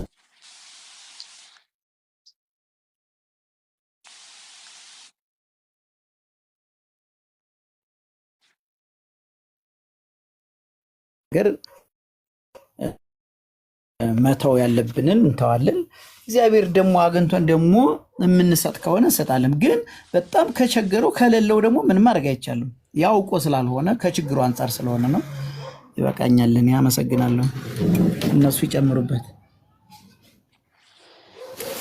እንዴት በዚህ ላይ ማለት የቅድም ልጅቷ ባነሳችሁ ላይ በጸበሉ ዙሪያ ላይ በተለይ የቅዳሴ ጸበል ላይ የሚቀርብበት መጠጫ ቅዱስ ስለሆነ መቅደስ ውስጥ ስለሚገባ ያንን መጠጣት ከሚል አንጻር ይመስለኛል አንዳንድ የጸበል የሚሉት እንጂ ከውጭ ያለውን አይደለም። ግን ቅዳሴ ገብቶ ከሆነ አንዳንድ ጊዜ ሰው ያመጣልና ያሉበት ድረስ ያ ኒኬሉ የተቀደሰ ኒኬል ስለሆነ ወደ መቅደስ ስለሚገባ ከዛ አንጻር ያንን ዓለም እንዳይነካ ከሚል አንጻር አንዳንድ ጊዜ ይተረጎማልና እስኪ ቢሄዱበት ደስ ይለኛል። እሱ ላይ እንዲሁም ምን አልመሰለኝም ነበር እኔ ምናልባት የመጠመቂያውን ወይም ደግሞ ቤት ያለውን ጸበል ምናምን መስሎ የነበረ የቅዳሴ ጸበል አይቻልም በእውነቱ ከሆነ። ሁለተኛ ጊዜ ደግሞ ሰው ተመላልሶ ወደዛ ቦታም ደግሞ አይሄድም። የቅዳሴ ጸበል ላስቀደሰ ሰው ነው እንደው የሚጠጣው ማለት ነው። በውስጡ ነው ላስቀደሱ ሰዎች እሱ ለነበሩ ሰዎች ነው የሚሰጠው ማለት ነው። የቅዳሴ ጸበል አይካተትም፣ በዚህ ውስጥ አይካተትም። ወራዋ ያለባት ሴት ለምሳሌ ያህል እዚያ ሄደ የጸበል መንካትም አችልም፣ የጸበል እቃውን መንካትም አችልም። ለምን? ያኛው የቤተ መቅደስ ከንዋያተ ቤተ መቅደስ ከሚገለገሉባት ቅዳሴ ከሚቀደሱበት አንዱ እሱ ስለሆነ ማለት ነው። ከራሳችንም አንጻር ከንጽህናችንም አንጻር ከጉለታችንም አንጻር ማለት ነው። ስለዚህ ይሄን አይጨምርም። እኔ ያልኩት ያኛውን ጸበል ነው እንጂ ይሄኛውን ጸበል አይጨምርም።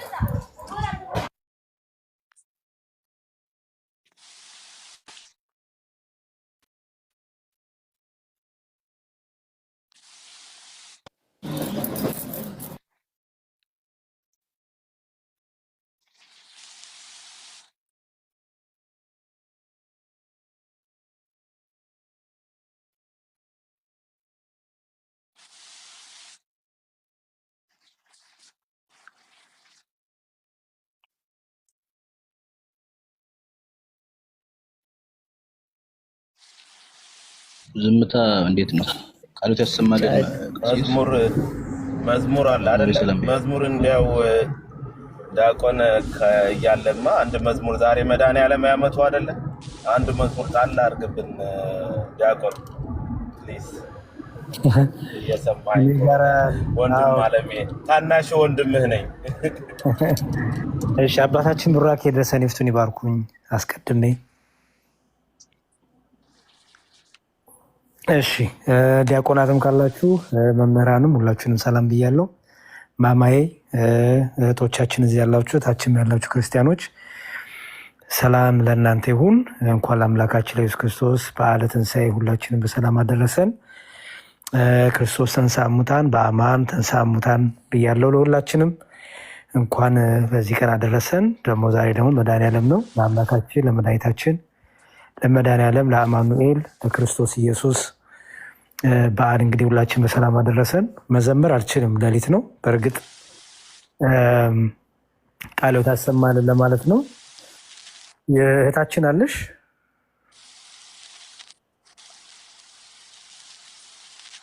እህታችን አለሽ ጥያቄ ጠየቅሽው ቲጂ አይደል? አለው መምህር አለው። እሺ መምህር አይደለሁም፣ እኔ መምህር አይደለሁም፣ ወንድምሽ ነኝ። መልካም ጥያቄዎች ተመልሱልሽ። አስተውልሻል፣ ሰምተሻቸዋል አይደለ? አባታችንንም መምህራኖቻችን ከልከል። አዎ በደንብ ሰምቻቸዋለሁ። ቃልዮት ያሰማል። በጣም ጥሩ። ከዚህ በኋላ ግን ከዚህ ከፍ ወዳለው እውቀት ልታድጊ ይገባል። አሁን ብዙ የጠየቅሽው ከቀኖና ጋር የተያዘ ከስርዓት ጋር የተያዘ አንዳንድ ደግሞ በልማድ ከምናው ጋር የተያዘ ነው። እነዚህ ነገሮች ቀኖናዊ ናቸው። ዶግማዊ ትምህርቶች ላይ ደግሞ በርተሽ አጥንተሽ ከፍ ወዳለው ጥያቄ ልታድጊ ይገባል። ገባሽ? ነገረ ድነትን ልጠይቂ፣ ነገረ ስላሴ፣ ነገረ ስጋዌን፣ ነገረ ቅዱስ ቁርባን፣ እነዚህ የሃይማኖት መሰረት፣ የእምነት መሰረት፣ የክርስቲያኖች መሰረት ስለሆኑ እነዚህ ላይ ደግሞ በርትተሽ አጥንተሽ በተሻለ እውቀት ደግሞ መተሽ ደግሞ በደንብ እንደምጠይቅን ተስፋ አደርጋለሁ። አጥኒ፣ ተማሪ፣ በደንብ ፎከስ አርጊ። በተለይ ትምህርት ሃይማኖት፣ ዶግማ ትምህርቶችን ተምርሻል ወይስ የተማርሽ ነው? አልተማርኩም። ያው እነማማይ ጋር እየገባው እንደዚህ እንትን እንከታተላለን እንጂ አሁን ያለን ትውልዶች ምክንያት የለንም ላለመማር፣ ስንፍና ካልሆነ በስተቀር ሁላችንም ብንሆን ሰነፍ ካልሆንም በስተቀር ዩቲዩቡ አለ፣ ቲክታኩ አለ። በተለይ ዩቲዩብ ላይ 5 አዕማደ ምስጢራት ብለሽ ጽፊ እንዳለ ይወጣልሻል። የአባ ገብረ ኪዳን፣ የእነ ዲያቆን ሄኖክ ማህበረ ቅዱሳንም በደንብ ሰፊ ዝርዝር የሆነ ከነገረ ስላሴ ከሀሎተ እግዚአብሔር ጀምሮ እግዚአብሔር ማን ነው ከሚለው ጀምሮ ከዛ ደግሞ ነገረ ስላሴ፣ ነገረ ስጋዌ፣ ነገረ ጥምቀትን፣ ነገረ ቅዱስ ቁርባን፣ ነገረ ትንሣኤ ሙታንን በደንብ አድርገሽ እያነበብሽ እያጠናሽ እነማማይ ባይኖሩም እነ ያሬድ ባይኖሩም አባቶቻችን ወንድሞቻችን ባይኖሩም በጣም በጣም በጣም መልካም ትምህርቶች ዩቲዩብ ላይ ስላሉ አጥኒ፣ መጽሐፍቶችን አንብቢ። መርሎተ ጽድቅ መጽሐፍን ብታገኝ ደግሞ በጣም መክርሻለሁ። አለሽ እሱ መጽሐፍ? ከሀገር ውጭ ስላለ አሁን የለኝም እኮ። ለምሳሌ አረብ ሀገርም ይሄን ነገር እንደሚያካፍሉ ሰምቻለሁ። አላቅም፣ ሳውዲ ካለሽ አላቅም። ዱባይማ በጣም አለ። ታዲያ ዱባይማ በደንብ አለ። እስኪ እነ ማማዬንም አናግሪያቸውና ዱባይ በደንብ አለ እሱ መጽሐፍ። የባበሻ ሱቆች ያለበት በደንብ አለ እና መርሎተ ጽድቅ ይባላል ርዕሱ። ከአንድ ቁጥር አንድ ቅጽ አንድ ዱባይ ዲያቆን እንዴት ደርክ አለው ማሚ እንደሽ አለ። እግዚአብሔር ይመስገን። መርሎተ ጽድቅ አለ ዱባይ ምናምን ያላችሁ ተልኳል እኮ ምናምን። እንዴት ነው የምናገኘው? ሀዊ ዲዛይንን አውሯት። ሀዊ ዲዛይን መጽሐፍቶችን ታመጣለች። ሌላ ደግሞ ምንድነው ስሙ ጠፋብኝ፣ ብቻ ግን አለ እና መድሎተ ጽድቅ በተለይ 3ኛው እትም እና 1ኛው እትም በጣም የሚገርም መጽሐፍ ነው። ቀጥል ዲያቆን። በቃ ጨረሰሽ ማማዬ ዘረጋችሁ። ጨርሻለሁ እና እነዚህን አንብቢ እና ይረዳሻል፣ ይጠቅምሻል። እሺ የታችን አመሰግናለሁ። በእግዚአብሔር ይርዳሽ። ጠይቂ፣ ደስ ይላል። እንኳን ጠየሽ። በአንቺ ምክንያት ተማሩን ሁላችንም። ለመምህራኖቻችን ለአባቶቻችን እግዚአብሔር ይስጥልን። አሚን። አሁንም የሆነች ጥያቄ ያለኝ፣ ታቦታት በቅዱሳን ስም ይሰየማሉ እንዴ? ታቦታት እሺ፣ ታቦትና ጽላት ታውቂያለሽ? መጀመሪያ ታቦትና ጽላት ኦኬ ችግር የለውም። ስለዚህ አይሻውን እንግዲህ መሰረታዊውን ትምህርት መጀመር አለብሽ ማለት ነው። አሁን ለዚህ ነው የቤተክርስቲያን መሰረታዊ ትምህርቶች ምንድን ናቸው የሚለውን በደንብ ረጋ ብሎ ማየት ይፈልጋል። ጥያቄና መልሱ ችግር የለውም እንመልስልሻለን፣ ግን መሰረታዊ የሆነ ትምህርት ያስፈልጋል ማለት ነው። ሰው በአጭሩ ልመልስልሽ አባቶቼ ከፈቀዱልኝና ታላላቅ ወንድሞቼ ከፈቀዱልኝ።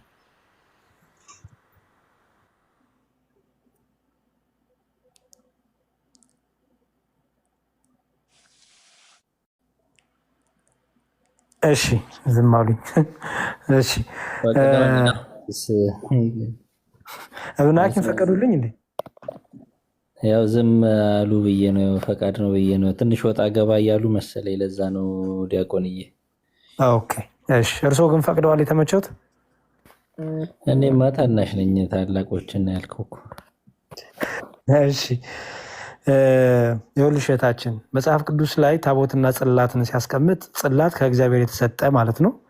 ከእግዚአብሔር የተሰጠ ጽሌ በግዕዙ ጽሌ ማለት ነው። ጽላት የግዕዝ ቃላት ነው። ታቦትም የግዕዝ ቃል ነው።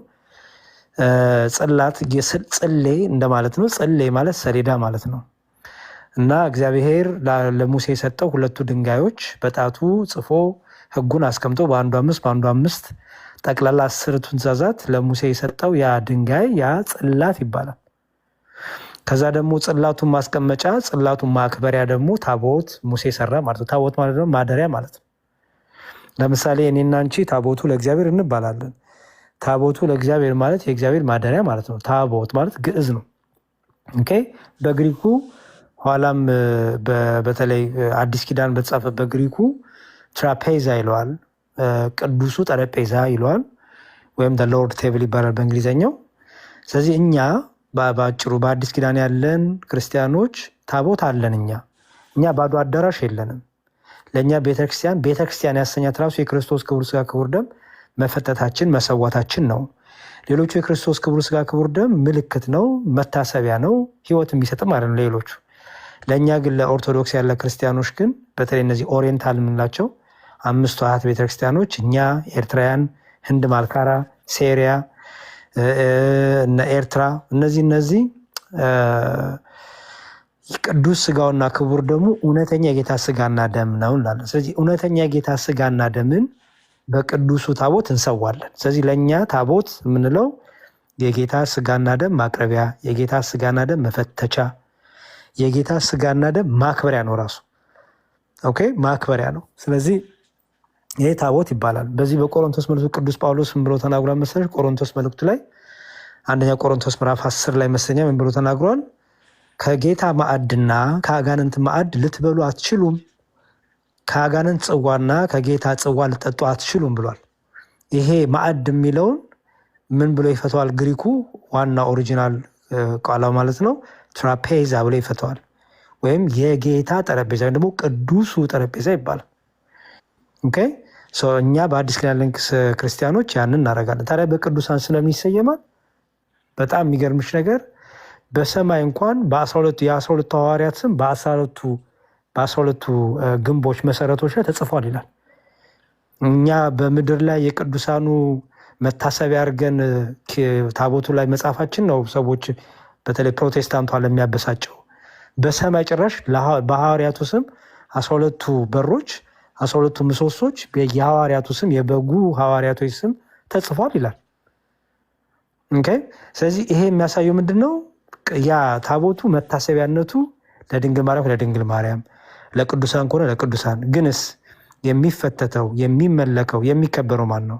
እግዚአብሔር አብ ወልድ መንፈስ ቅዱስ። የሚፈተተው ስጋና ደም ነው የኢየሱስ ክርስቶስ። ለምሳሌ የድንግል ማርያም ቤተክርስቲያን ከሆነ መታሰቢያነቱ የድንግል ማርያም ከሆነ መታሰቢያው ለድንግል ማርያም ይሆንና የሚፈተተው የሚዘጋጀው የሚመለከው ቅዱስ ቅዱስ ቅዱስ ተብሎ የሚቀደሰው ስለማን ነው? ስለ እግዚአብሔር አብ ወልድ መንፈስ ቅዱስ። የምንበላው የምንጠጣው የኢየሱስ ክርስቶስን ክቡር ስጋ ክቡር ደም። በሌላ መልኩ ላስረዳሽ አለሽ አይደል? እየሰማሽን ነው? አዎ እየሰማሁ ነው። መጽሐፍ ቅዱስ ላይ የኢየሱስ ወንጌል ይላል። ለምሳሌ የማቴዎስ ወንጌል፣ የሉቃስ ወንጌል፣ የዮሐንስ ወንጌል ይላል አይደል? የኢየሱስ ወንጌል የሚል አለ? የለም። የኢየሱስ ወንጌል አለመባሉ ስህተት ነው? አይደለም። አይደለም። የማቴዎስ ወንጌል መባሉ ማቴዎስ ተመለከ ማለት ነው አይደለም። ማቴዎስ አምላክ ነው፣ ሉቃስ ኢየሱስ ክርስቶስ አይደለ?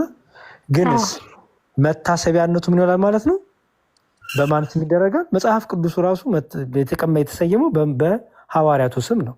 ጠቅላላ መጽሐፍ ብታይ የእግዚአብሔር ወንጌል የሚል የለም አይደል? በብሉይ ኪዳንን ብታይ ኦሪት ዘጸአት፣ ኦሪት ዘኍልቍ፣ ትንቢተ ኢሳይያስ፣ መጽሐፈ ኢያሱ፣ ትንቢተ ዮናስ እያለ ነው የሚሄደው። ስለዚህ አየሽው አይደለ?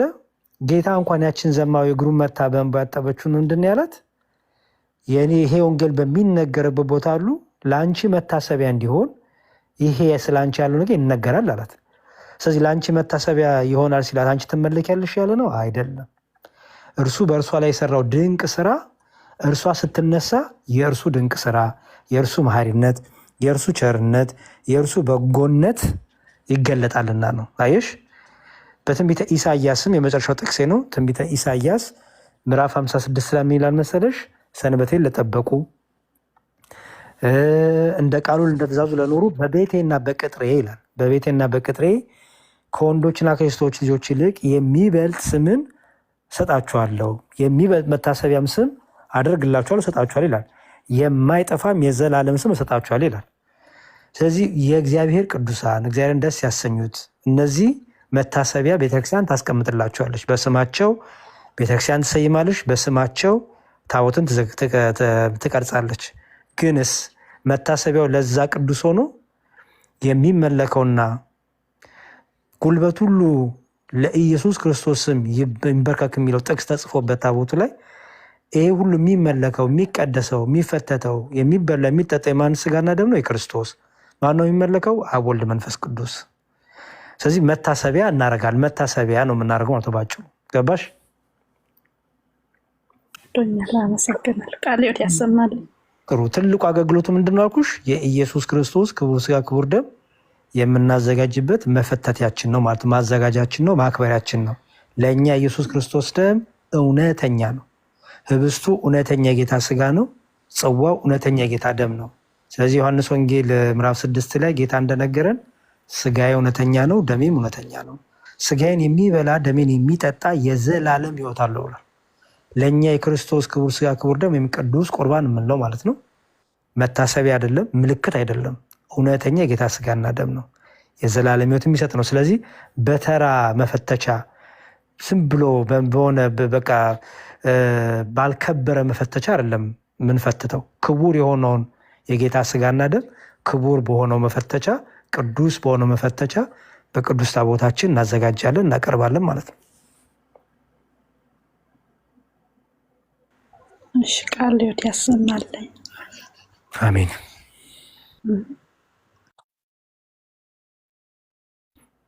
ጨርሻለሁ እኔ። ትን ያሰማልን። ዲያቆን ረጅም እድሜን እና ጤናን ይስጥልን፣ በህይወት በጤና ይጠብቅልን። ኦኬ፣ ሌላ የሚጠይቅ ሰው አለ? የሚጠይቅ ሰው ካለ ቅን እንሁን። ቃልዎት ያሰማልን ዲያቆን። ቅን እንሁን። ሜቢ ጥያቄ ያለ መሰለኝ ያለው ዛሬ በነገራችን ላይ ይቅርታና ዛሬ ደሜ ተጠምቋል። ደምረው እንግዲህ ወደ ቤተክርስቲያን ተጨምረዋል። አንዲት ነፍስ ዩቱብ እያየሁት ነበረ። አሁን እያስተላለፉ ነው። እዛ እነ ዘማርያም እነ ሚኪ ያዩዋቸውን ነው እና እግዚአብሔር ይመስገን። ጴንጤዎቹ ደግሞ በተራቸው ደግሞ በጣም ቤት ከፍተው ደሜን እየወረዱበት ነው። እንግዲህ ይሁን ግን እግዚአብሔር ይመስገን። ስለዚህ አበረታቱ፣ ስታገኙት በጸሎት አስቡት። ደግሞ ሩጫውን እንዲጨርስ ማህተቡን ለሱ የወረደ መንፈስ ቅዱስ እስከ መጨረሻው የሚያጸናው ቅዱስ ማህተብ እንዲያደርግለት አበርታችሁ በጣም በጣም ተግታችሁ ጸልዩለት እና እግዚአብሔር ይመስገን። ይሄ ልንገራችሁ ብዬ ነው። እግዚአብሔር ይመስገን። አረ በጣም ደስ ይላል። ደምረው ከባድ ሰው እንኳን ደህና መጣህ ትሉታላችሁ። ያው አንድ ሰው እምነት ሲቀይር በቃ ረገጣው ረገጣ አይደለም ምናምን። እግዚአብሔር እንግዲህ ጽናቱን ይስጠው፣ ያበርታው። እሺ፣ ቅን እንሁን። እብነ ሐኪም ይቀጥሉ። አይ ምንም ደስታዬን ለመግለጽ ነው። እግዚአብሔር ይመስገን። ደስ የሚል ነገር ነው ያሰማ። እኔ እንደው እውነት ነው አይደለም እያልኩ ነበር እና በመድኃኒዓለም ቀን ደስ የሚል የምስራች ነው የሰማ ነው። እንግዲህ እግዚአብሔር ያጽነው፣ ያዝልቅለት፣ ለፍጻሜ ያደርስለት። ለእኛም እንደዛው እግዚአብሔር ይርዳን። አሜን አሜን። ልደትዬም ፖስት አድርገዋል። እኔ ጋርም አይቼ ፖስት አድርጌያለሁ እና እየገባችሁ እዛ ተመልከቱ። አይ ቲንክ ማታ የሚገባ ይሆናል እንግዲህ ወይ አላቅም፣ ግን ባገኛችሁት ጊዜ እንግዲህ አበረታቱት። እግዚአብሔር እንዲረዳው ጸልዩለት። ክርስትና ስሙን አልሰማውም እስካሁን። ክርስትና ስሙን ከሰማን በኋላ እንግዲህ ያው በቤተክርስቲያን በሰጠችው ስም እንግዲህ በጸሎት እናስበዋለን ማለት ነው እና ቦሌ መድኃኒዓለም ነው ያው ሚስጥራትም የፈጸመው ማለት ነው። እሺ ቅን እንሁን። ሰላም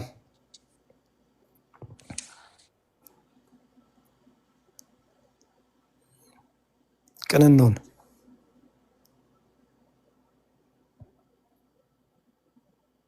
ሀብተ ወልድ ነው። እሺ መልካም ሀብተ ወልድ። እሺ ቅን እንሁን። ማማይ ወይ ይሰማል? ዝም ሲሉ ምንድን ነው የምታደርጊው? ዝም ሲሉ ትጣሪያለሽ የደጋገምሽ ወይስ ምንድን ነው ሀሳብሽ? አረ ወደ ካዕባ ነው የምልከው እኮ እኔ ዛሬ እንደውም ታግሼ ነው። በጣም እናደዳለሁ ራሱ ማለት ነው። ልከው አስገባቸውና ከገቡ በኋላ ጸጥ ሲሉ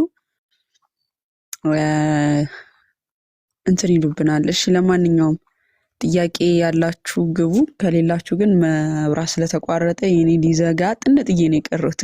ቻርጅ ራሱ ቢያንስ ባስተናግድ 3 ሰው 2 ሰው ነው ቻርጅ ሊዘጋ ማለት ነው።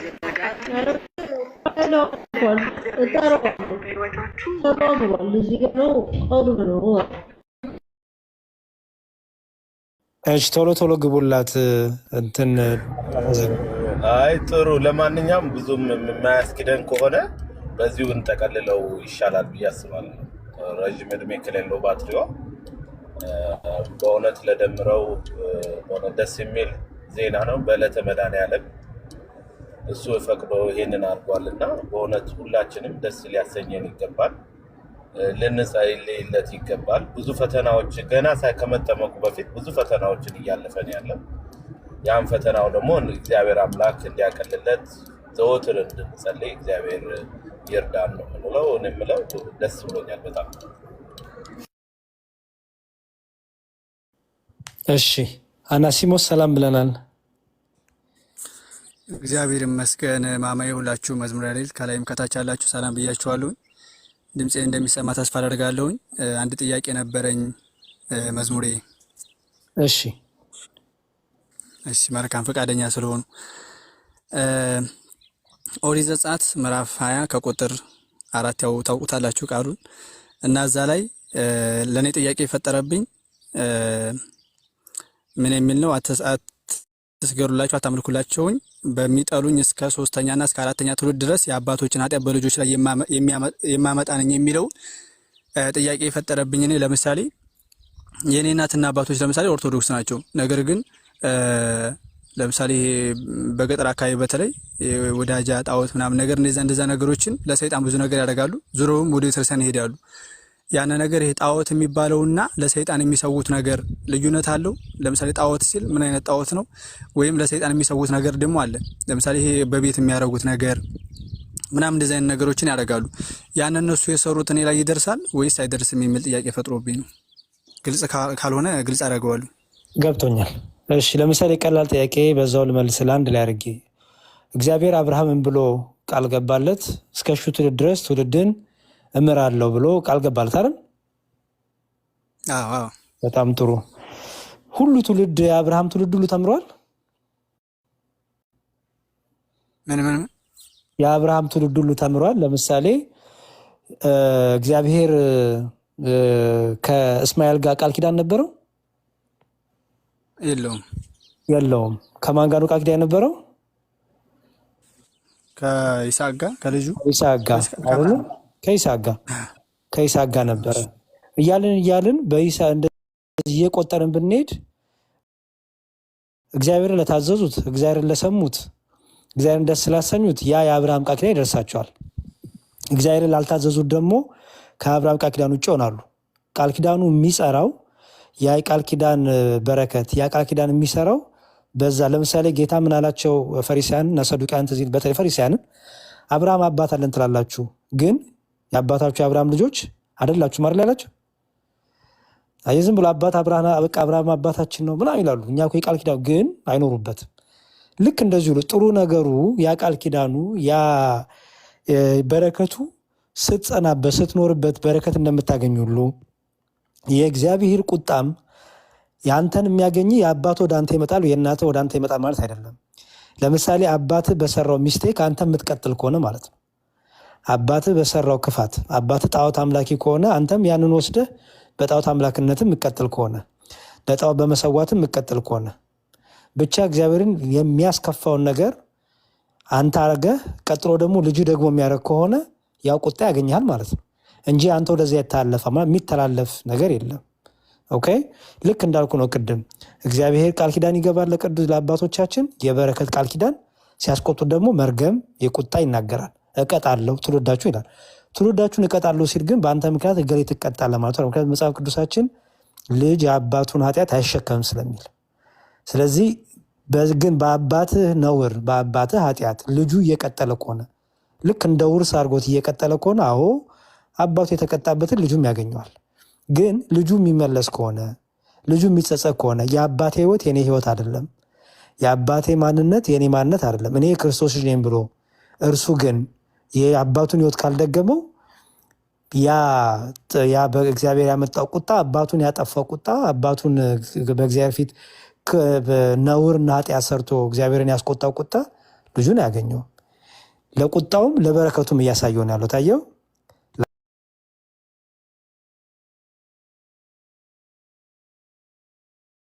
ማን ነው? ሮብ ማን ነበረ ስሙን እንዳልሳሳት ከእናቱ ጋር የተኛ ለእግዚአብሔር የቀጸፈውና የቀጣው ግን እሱም በአብርሃም ዘር ውስጥ ያለ ነው ሲቆጠር። አየህ አይ ለአብርሃም ቃል ኪዳን ገብቷልና ይሄ ሰው እኮ የሚባል ነገር የለም። ኦልዌይስ ቃል ኪዳንም ሆነ ቁጣ የእግዚአብሔር ቃል ኪዳን ለምሳሌ የቅዱሳን ቃል ኪዳን አለ አይደለ? እኛ በቅዱሳን ቃል ኪዳን እናምናለን። ግን የቅዱሳን ቃል ኪዳን ግን ሾርት ከት አይደለም። ንስሐ ሳትገባ ሳትቆርብ በንስሐ ሳትመላለስ በስጋው ደግሞ ሳትመላለስ በመንፈሳዊ ፍሬ ሳትመላለስ የቅዱሳን ቃል ኪዳን እንደ እገዛ ሆነ አይጠቅምህም። አይ እኔ እኮ ድንግል ማርያም አለች ቃል ኪዳኑ አለ በቃ እንደፈለግኩኝ በእሷ አመልጣለሁ ብሎ ነገር የለም። አየህ ቁጣውም እንደዛ ነው። እግዚአብሔር እኔን ሲቆጣኝ ትውልድህን እቀጣዋለሁ ካለኝ ትውልድህን እቀጣለሁ ማለት በእኔ ሌላው ይቀጣል ማለት ሳይሆን እኔ በኖርኩበት ህይወት የእኔ ትውልድ የሚቀጥል ከሆነ የእኔ ቅጣት ያገኘዋል ነው። የእኔ ትውልድ ግን አይ እኔ ወንጌል ገብቶኛል፣ እኔ እግዚአብሔር ገብቶኛል፣ እኔ አባቴ በጨሌ በጣዖት አምልኮ በሰይጣን አምልኮ የነበረ ነው፣ እኔ ግን ይህን አልኖርበትም ብሎ ግን ከዛ ከአባቱ ካየው ህይወት ፈቀቅ ብሎ ወደ እግዚአብሔር ፊቱን ካዞረ እግዚአብሔር ያንን ሰው በምህረት እጆቹ በምህረት አይኖቹ ይመለከተዋል፣ ያነሰዋል፣ ይደግፈዋል፣ በረከትን ምህረትን ይሰጠዋል ማለት ነው። እሺ ቃለ ሕይወት ያሰማልን ዲያቆንዬ። ማለት ይህን ቃል በሚሰበክልን